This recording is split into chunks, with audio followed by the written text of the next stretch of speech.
इसी प्रकार ये कहता है बुद्धिमानों की बुद्धि मेरे पास है। अब जब श्री रामचंद्र जी की खुद पत्नी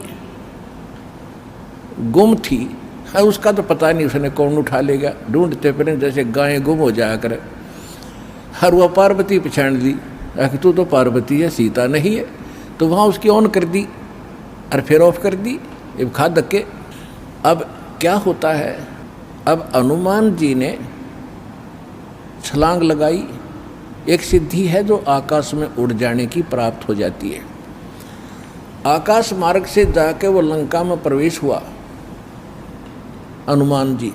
उनको कुछ आभास हो गया था, किसी जटायु नाम के एक पक्षी ने बता दिया था कि लंका का राजा रावण उठा कर ले गया।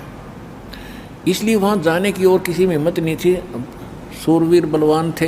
हनुमान जी ने कहा कि मैं जाऊँगा तो कुछ ऐसी निशानी दो मुझे ताकि मुझे पहचान सके कि मैं ऐरा गहरा व्यक्ति नहीं हूँ, मुझ पर विश्वास करे माता।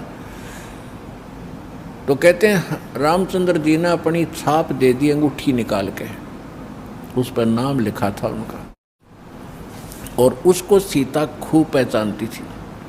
उधर से सीता को घना दुखी कर ही रखा था, सता रखा था रावण ने, एक नौलखे बाग में छोड़ रखा था और उससे रोजाना यातना दिलाता था और अपनी पत्नी बनने की स्वीकृति वो उससे करवाना चाहता था। वो उसने स्वीकार नहीं की और रावण को एक श्राप लगा हुआ था कि तू कभी किसी औरत के साथ बलात् नहीं कर सकेगा।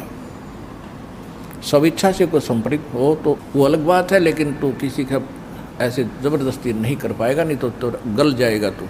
इस डर से वो ज़बरदस्ती नहीं कर पा रहा था और उधर से उसको पीड़ित कर रहा था कि स्वयं यश कर दे, लेकिन वो सीता ने नहीं किया था।